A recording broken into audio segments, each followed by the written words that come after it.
Hi, Siddharth. Hey, hi Sandesh. How are you doing? Hi. Good, thanks. How are you? I'm doing well, doing well. Great. Pleasure to catch up.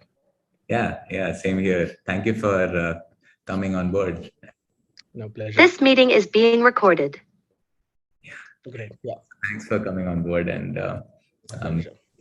and adding your thoughts and views to the Solar Masterclass. Okay. So, so cool. We'll start off now, and I was thinking we could start with a quick introduction from you about yourself, your company, and then we'll jump into the questions that we have. All right. Yeah. So it's been a year since we have started up, just about a year, and our first project went live in October. So it's a short journey for us as a company, as Synergized Solar. Although we've been in this field and looking at this field for over close to 15 years. Incidentally, all of our co-founders, two of them especially, so all three of us have been classmates during our days at St. Joseph's as environmental science graduates. And one of the projects that we did at that time was integrated energy management. Okay. And we were looking at distributed energy management and renewable energy and all of that, and figuring out how that would be the best way to mitigate losses. And don't look at renewable energy as a source to give you megawatt scale of power at that time, but it could rather be available locally and satisfy your local energy needs. That was a project that we did at that time, and that's when we got interested in this, and then we were following whatever was happening in this field. And about a year and a half back, that's when we felt that everything's shaping up nicely and it's the right time for us to start up. So that's how we started, and that's a quick snapshot of how we started Synergize Solar. Great. So, I mean, you've done a lot of work in marketing directly, right? For Yes. BluePie, Ample, LogicServe. So, how did that experience sort of help you in starting this? And how did you even, get to know about solar in the first place? Right. So yeah, I mean, what piqued my interest was whenever I had interactions. I did have a very close interaction with the startup community as such, and was looking at what kind of business models are working and how people are approaching various different sectors. And what I felt was, if you look at a company like a Cars 24, it's an operations heavy. It's a very old industry. It's been there, But what Cars 24 has done is they've nailed the operations. They've ensured that they could replicate it at scale, and that is what has helped them, be a large company catering to the whole pan-India level. That's what we wanted to do with solar. So we want to ensure that there are of course offline bits to it, there are online bits to it, but the buying experience as a whole is broken. There are a few good local players, some large players who are doing things differently. But can we standardize those? Can we make sure that we have replicable parts which can be done at scale? So that is what we are interested in looking at. And if you look at the India market as such, there's a huge scope for the residential rooftop, especially, or rooftop per se, which has not come anywhere close to the targets that have been allocated for 2022 and beyond as well. So there was an opportunity, and there's a better way to do things, and that's why we thought it's the right time to start up. And talking about my experience, yeah, the interactions with these different business leaders helped me figure out what would be the right business process that we could put together to run something like this. That's how it helped. Um, yeah, so more than marketing, it's about connecting with different kinds of people. I think that is the key, and being open to different ideas. Got it. So for your company, what percentage is your goal to do in the residential segment, and what percentage would you aim to do in the CNI or the larger plants? Right. So we would look at least a 70-30 in a longer run, let's say in a year from now. But to be honest, to begin with, residential is low hanging fruit for us, because of course it's the big ones aren't really looking at that. So there is some space for people like us, the startups, to actually cater to, and that's where we can break into the scene. So that's what we did. We have fairly established all the processes that we need to. We have a good grip on that, and we are slowly entering the C&I segment. There are, of course, a few things that we plan to do from a product perspective and try and do it better than some of the others in the market. So that is something that we are betting big on going ahead. And once we have that, so until then, C&I would be, sort of how others are doing it. We'll also do it the same way. So we'll get a few projects here and there. So until then, it'll be 90-10, 90 residential, 10% C&I in terms of number of projects. But of course, in terms of revenue, it'll be the other way around. Absolutely. Okay, that's great. So what do you feel is the future of solar energy as part of the overall energy mix? Let's say by 2030. So what percentage do you estimate solar would be? How much, what's your view on the other mixes? And what part of it would be solar, rooftop solar, and then residential solar? So what's your view on that? Yes. So residential solar, if you look at the overall mix, it still be a lesser percentage because you have huge industrial things that are dominating. So 50% is definitely something that is achievable, as the government has also committed. And but the way to do that would be if you can scale up the smaller industries. If you could get better finances and make it more accessible and affordable, that's when you could get to that stage. So in terms of residential, of course, you would see more and more people adopting it. There are a few challenges, but at least I would say something around 20% of the entire mix can come from residential. That's significant. Right. Yes, yes. And in terms of gigawatt of solar, what would that be if we're estimating 20% from residential? No, I'm excluding that. Yeah. Yes, the gigawatt scale, again, those are huge plants that, No, I'm saying that 20% of our overall energy mix being residential solar. So that would mean how many, megawatts or gigawatts of residential solar, and how many houses? I was just trying to do like a right. rough back calculation. Yes. So typically you would have these residential, doing it around 4 or 5 kilowatts on an average, or 3 kilowatt Yes. if you, yeah. And three is And what I've sort of felt the average was. yes, yes. And increasingly in urban centers, you have 3 to 5 as the sort of sweet spot. Um, and mm, if you look at the overall segment, it'll be around 20 gigawatts is the target. Um, and that's what is being planned. There are enough number of houses. The point is, how do we scale it up in a way that all these houses can actually be targeted, and you could actually reach out to them. So that's where the challenge lies. Great. So are you also working with, I think, there are two, in my opinion, there are two things that have slowed residential solar growth from happening. The first one is obviously, um, finance and loans or credit at good terms, right? Mhm. And the second is the simple lack of awareness, right? So as a company, at least what we started to do was, we try to help pass in more information and data through our design software proposals. And now we're doing the solar masterclass so that people can get more and more aware about what's out there, right, in solar. Yeah. Finance, I think, is still a missing piece, right? Are there any other things apart from these two that I've listed, which, maybe if we solve them, we can get like a very strong uptick? Right. I think in terms of awareness and transparency, those are also. I mean, you have multiple people saying multiple things. That some people say that microinverters are good. Some people say polycrystalline is good. Some people would say mono. But for a consumer, you would not probably have the right information at the right time.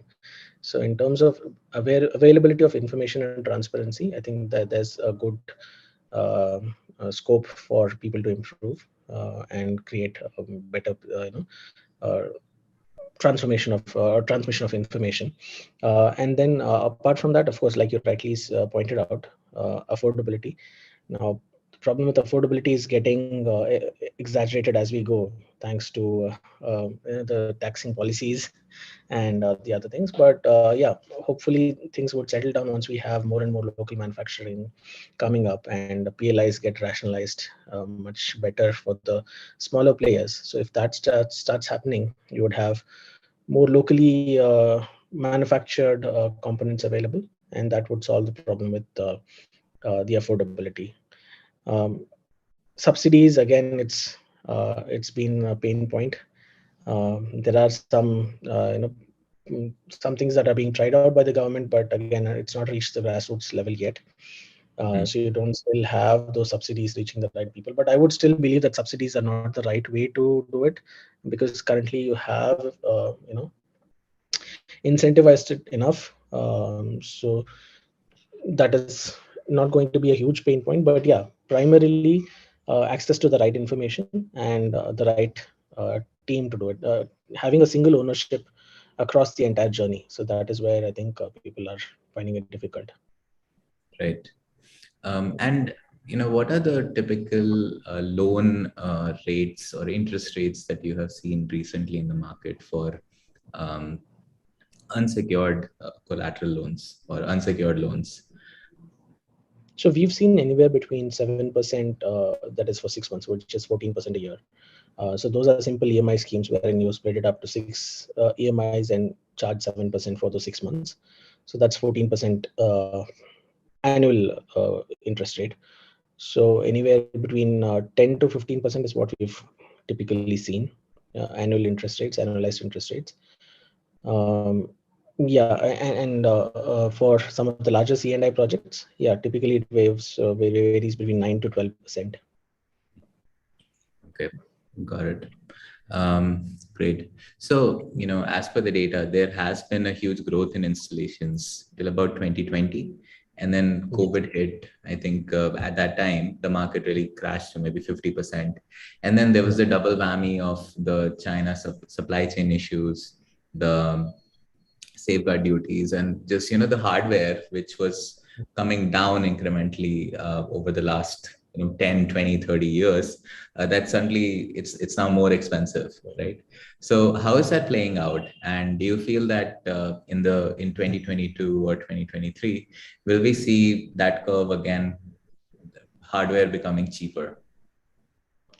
It'll definitely not probably reach where it was earlier. Again, that was seeing all kinds of different, there are multiple reasons why it went so low as well, because again, some of the second grade ones were being dumped in developing countries and all of that. So those things won't happen anymore. So what will happen is, of course, the local manufacturing is set to increase. But again, there is another constraint to it, that where will you get the required supplies? Where will you get the silicon that you require? Or even if it's hybrid, where you get the lithium ion supplies. So the availability is going to be an issue. So it will not come to the levels that we had seen earlier, but it'll sort of stabilize. And probably the government would also have to look at the duty structure and try to rationalize, and have at least one of countries that you could still rely on and get it at a better price until you shore up the domestic production. Right. Right. Yes. And just an offhand, what would be realistically the amount of modules or hardware that we would be making indigenously versus imported? Just a wild guess. Let's say 5 years down the line, 2030. Oh, okay. Yeah, I mean, the bets that Reliance and Adani have done, so they could change things with the might that they bring. So maybe I would still say 70-30. Yeah, I mean, it's still possible, yes. But then, yeah, optimistically saying, if it could be 70-30, that will be really helpful. Yeah, I think I agree with you there, because when really large corporate houses like Reliance actually start thinking in this direction, right?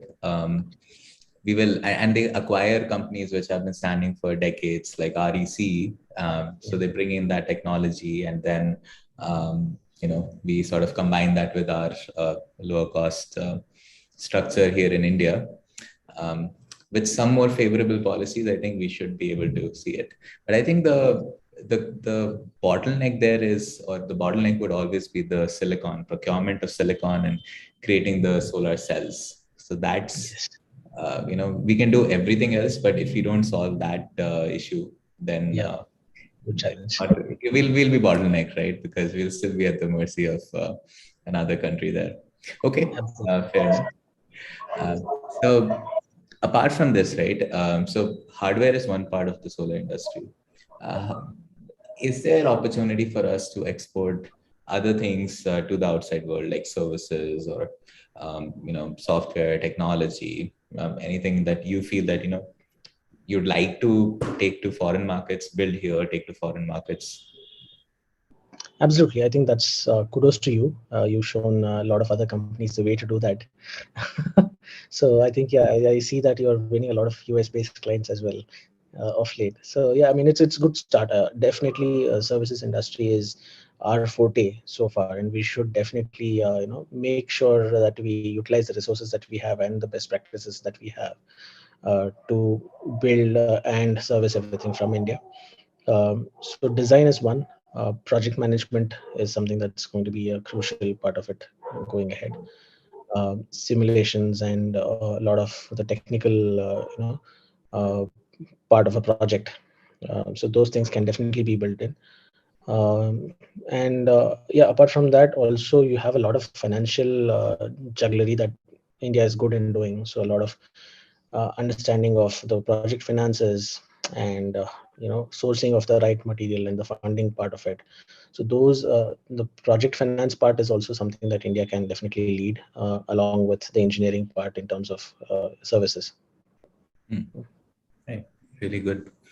Um, and so you've been in the market for a couple of years now. So what is the difficulty in acquiring a typical residential solar customer? What are the common objections that you face, and how would you say that you sort of counter those and say the right things at the right time, demonstrate the value so that they ultimately move and they get convinced?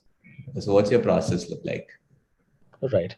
So the first thing that we would hear from anybody, thanks to how we've been the kind of whitewashing, brainwashing that we've had with subsidies, the first thing would be that, can I get subsidies? Yeah. So explaining them that you're better off not getting subsidies because all of the hassles that are involved in it, and also the project finances, because you'll get paid lesser for per unit price that you export and all of that. So having to explain them the right way, some of them would understand, some of them would probably think that you're just beating around the bush and trying to push this ahead. So that's a challenge. That's a pretty real challenge, especially in some parts of India, and some part of a segment that we are catering to, the middle class and upward middle class. Then the other problem is in terms of bringing together different players that are involved. So let's say if I have to do fabrication for an elevated structure, now I'll have to look at some of the local players, get them and partner them with them.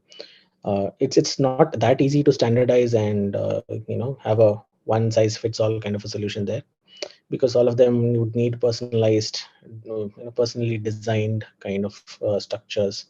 So that is also a problem with residential, especially because you would want the structure to be not just strong enough, but also aesthetically pleasing and functionally beneficial as well. So making sure that you understand the requirements and personalizing it based on that is a problem whenever you're looking at scale. You could do it at individual levels, but then scaling up and taking care of those would be a real challenge that we like to solve. Right. So yeah. So subsidy is something that helps and something that also delays, right? Yes, I mean, it helps if it's done well, but unfortunately, that's not the case. It, So it's up I, there. It's up there. Everybody knows about it, but nobody can use it. Yeah. yeah, I think personally, I always believed in feed-in tariffs as being as a better way, where, on basis of certain solar export, which anyway gets mapped and gets measured by the solar, by the discom. If we are able to just compensate the customer through that, I think that becomes a better way, right? Because that the benefit is it gets spread out through multiple years. And it's very customizable. You can have more for the first couple of years, and then less. And it would That depend on generation, right? yeah. So, I mean, that reminds me of the biggest pain point, which I can mention now, is licensing with discoms. So that's. I mean, of course, you can theoretically say that a single window system where you could process all the applications at one place and have a accelerated processing center and something like that would definitely help. But it's hard to implement given the lobbying that goes on from the discoms and the pushback that is seen. So it's hard, and yeah, it is something that is pulling down the speed of adoption. fortunately, yes. There's a lot of manual paperwork that we need to go through. In the Yeah. US, they are coming out with. So in the US, right, just in contrast, there's a thing called permit drawings, which it's like a very detailed design with NEC calculations, electricity codes that you need to.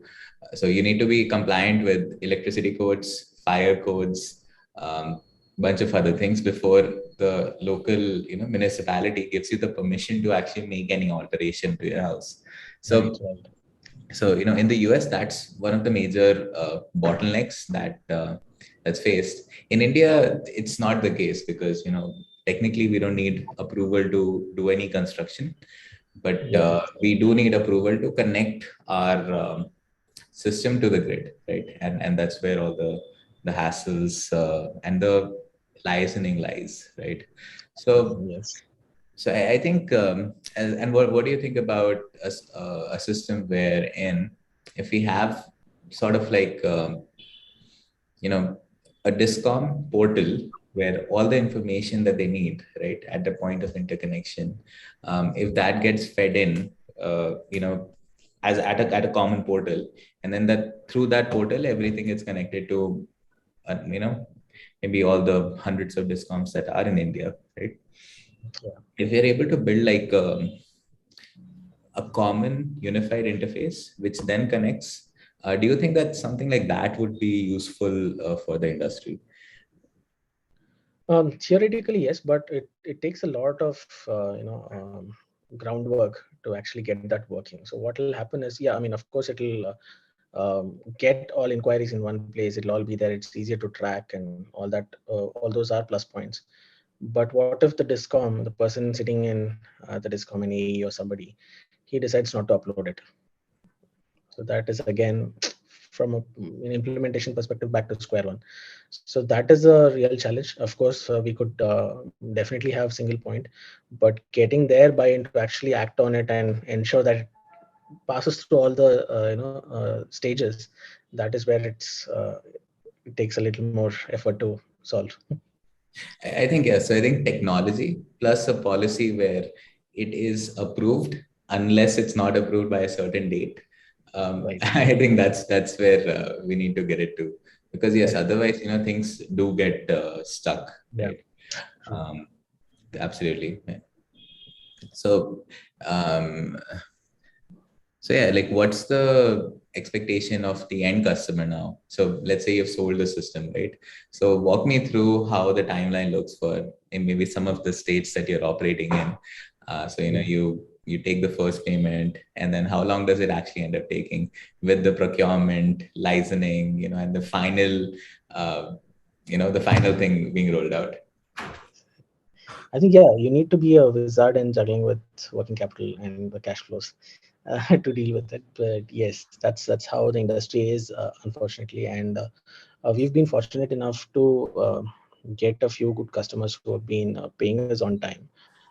So typically, we charge an upfront payment, let's say 50% or 70%, and then have primary stages identified, let's say 20% after we have the structure up, maybe 20 more after we do this zero export configuration, and the remaining 10% once we have the PPA done and everything is synced up.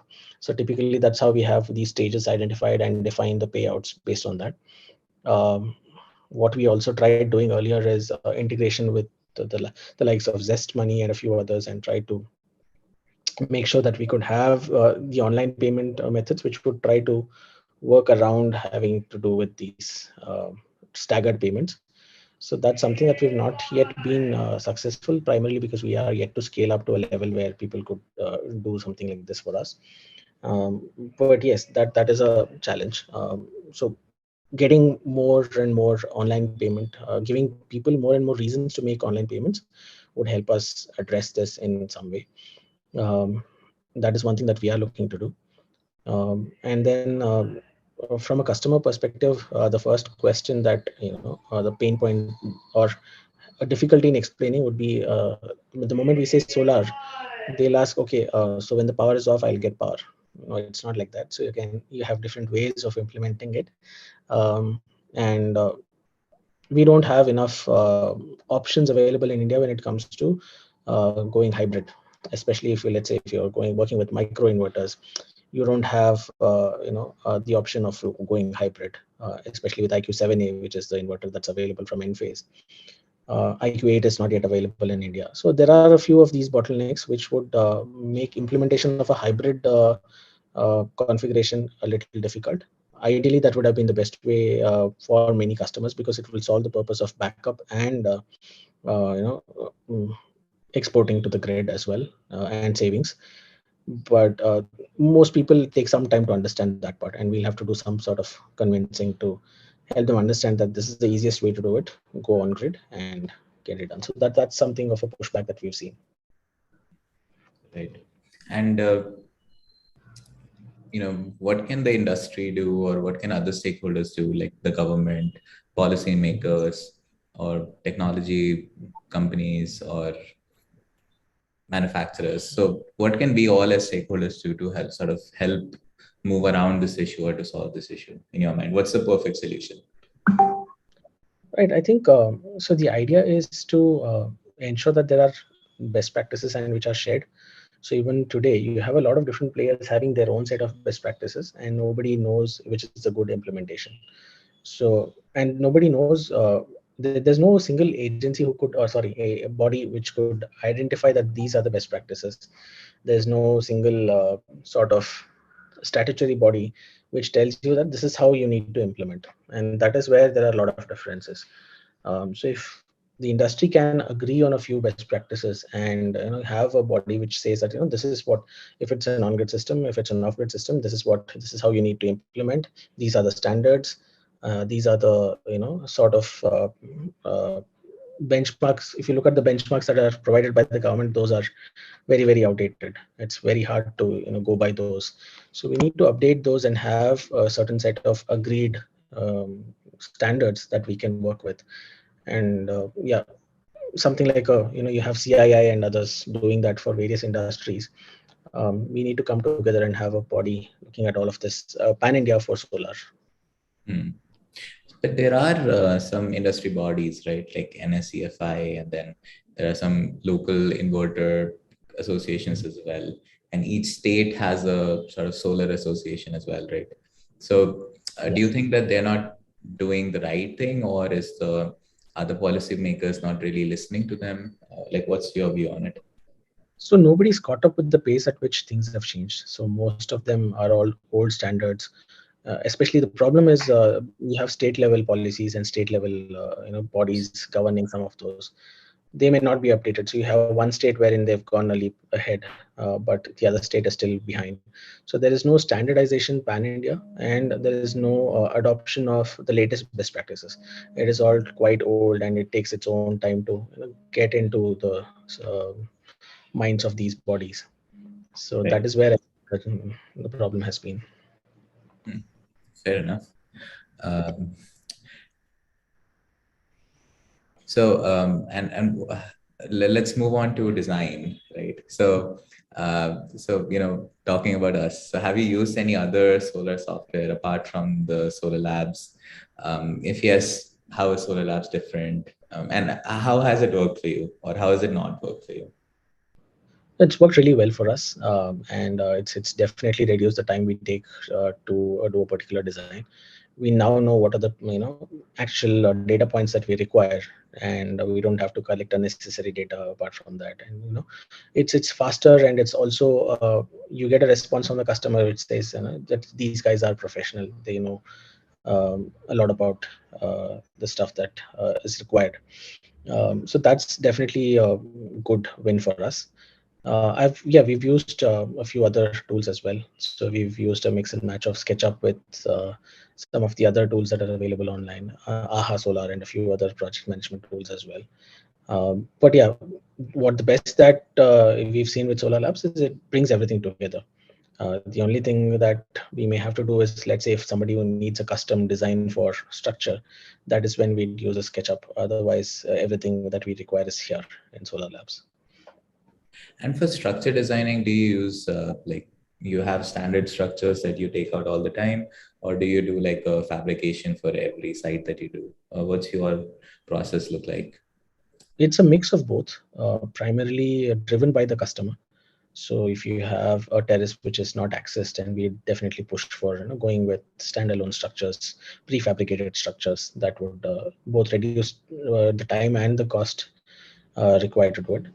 Absolutely. But if somebody wants something unique and to be functional and aesthetically good as well, then we design with them and see how we could get it implemented. Got it. But I think as our intention is to scale up and really take this scale, right? So I've seen in the US that they have like standard racking products, and only those are used, right? And Yes. you need to get a certification for each racking product before you can use it. So technically, the structures that we do in India, we probably would not be able to even install it there. And So that's that's why I think the agency or the body which certifies or at least acknowledges these commonly available structures or even any other component, I think that is going to help. Because again, it's true with not just structures, even with inverters, you have a lot of new ones coming in, some of them being imported from China and all of them. But it may be approved by Bescom in Bangalore, it may not be approved by somebody else in another city. mm. So problems are definitely real. There are a lot of lists. There is ALMM. There is a lot of lists for even inventory that exists, right?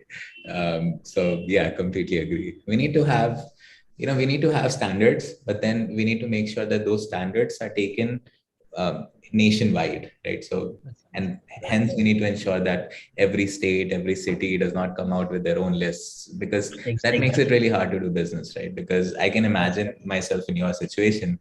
Let's say you have a customer in Bangalore, then you get one in Mumbai, then you have some process set, right?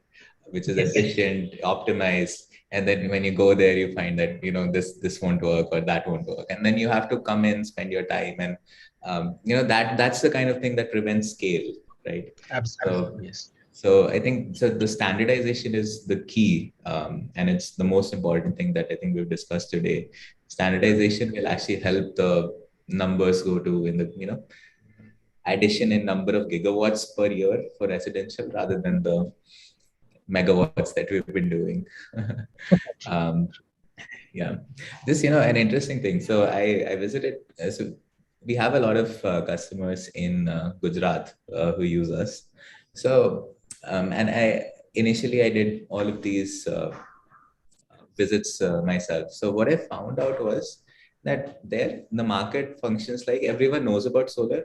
So all the people are like, we know about solar, we know about the benefits. So they basically just wait for the subsidy. Then they ask their neighbor or someone who's there that okay, recommend me to someone. Then they benchmark and do some price discovery themselves, and then they go solar. There's so much trust in Gujarat and the system in solar systems over there that at least technology evangelizing does not need to be done as it's in other states. But yeah, there it's like high volume but very low margin. I think in other states it's the opposite way. It's might be a slightly higher margin, We're still dealing in India, but slightly higher margins, but the volume and the volume per neighborhood, that becomes low. So I think The that's interesting part is, yeah, you're right there. I mean, especially when we go to certain residential areas where you have a good amount of adoption, the value, the margins definitely drop. So you have a few players who've been there, and it's sort of a price war there. So right. yes, So interesting that very competitive market, right? Obviously, as a solar EPC company, the the um, the benchmark to entry, right, is low, right? So many companies or many people can theoretically start EPC companies, but one of the things that will definitely protect and help in further growth is brand, right? You build a strong, reputable brand, add some technology elements to it, and then you get known, right? What else would you do, or are you thinking of doing to further differentiate yourself so that you get out of the price game? Okay, charge a fair price, but get out of the price game and then start to do it. yeah. So one, I mean, I would say at least two things. One is definitely transparency. Hmm. So we'll tell you if this is not going to work, it's not going to work. Rather than putting something together which may have some chance of working and then getting a getting into a problem later. So being absolutely transparent and open about what would work, what doesn't work, why we are charging the way we are charging, the cost structure and all of that. So Hmm. that would definitely put us in a better state. It would portray us as professionals and not trying to hoodwink people. So that is something that we have learned, and we've been trying to live up to that. And that's one thing. The second thing is being a single point of contact and taking end-to-end ownership. Hmm. Most people value that a lot because they don't want to do the running around. They don't want to work with another person for the structure, work with another person for licensing, work with another person for maybe designing the structure for them. Uh, so being a single point of contact for the entire journey, that really has helped us, and that is what we take pride in doing. So all of our installations, we've been right from the day one, we've asked what are the requirements and tried to get in multiple. That's how we built our brand. Also, we need to synergize. There are multiple stakeholders. How do we bring them in to create better value for the customer, rather than saying that no, we'll do it, and even if there are others who do it better, we get them rather than doing it ourselves. So exploring those synergies, being transparent, being a single point of contact and taking ownership, these have helped us. That is how we've differentiated our brand from some of the others. Got it. Awesome. And also, So, from from a tech angle, being in a position to uh, um, being in the forefront of the available technologies, using the latest technology, providing reports that we could churn out from solar labs. That has really helped us. So basically, people then perceive us to be, these are guys are doing something different, not just another solar company. So that's really helped us. So that's another differentiator. okay, great.